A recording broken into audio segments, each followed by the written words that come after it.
think that's what the people around him are doing. They're slipping out when he goes to bed at night.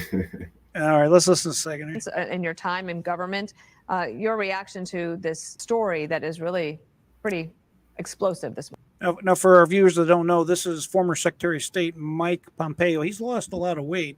Maybe he got on that Ozempic plan or whatever. But anyway, if you don't recognize him, that's who this is. Well, Dana, I say this with no joy. These aren't just private conversations where we can see that President Biden is no longer up to the task of being the commander in chief and keeping America secure. But we see it in the public speaking that he does as well. He can't follow a teleprompter, like basic skill sets that every leader of the free world needs to have. We can see it in how he interacts with people. He has these moments that just look like he's just getting older and that his faculties are not all with him. I'm counting on our commander in chief to have the skill set, the mental acuity to actually deliver for America.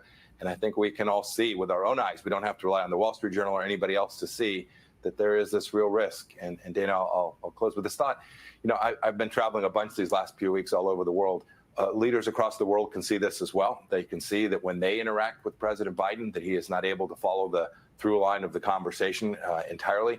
That's not good when you're thinking about the fact that we have two wars today, a Chinese Communist Party that is moving out. This is an enormous risk to the United States of America. Yeah, it's interesting you say it that way, because you have to think that our European allies, if they don't already see it, they're going to see it on this trip. It is the fact that we just continuously see every time. It seems like almost every time we turn on the TV and we see something to do with Joe Biden, he's just walking like a real frail old man, just kind of barely making it, just kind of steady as you go. Just like you said, it's just like an older grandmother or grandfather having some type of issue. I really don't understand why everybody is not shouting about this. I guess I do, only in the sense that they don't want Donald Trump to run. So they're going to go ahead and we're going to have a campaign that if it was a movie, it would be something like Weekend at Bernie's. You basically have a dead president. Have you seen that movie, Weekend at Bernie's? You know, yeah, I've heard a lot about it. I haven't seen it.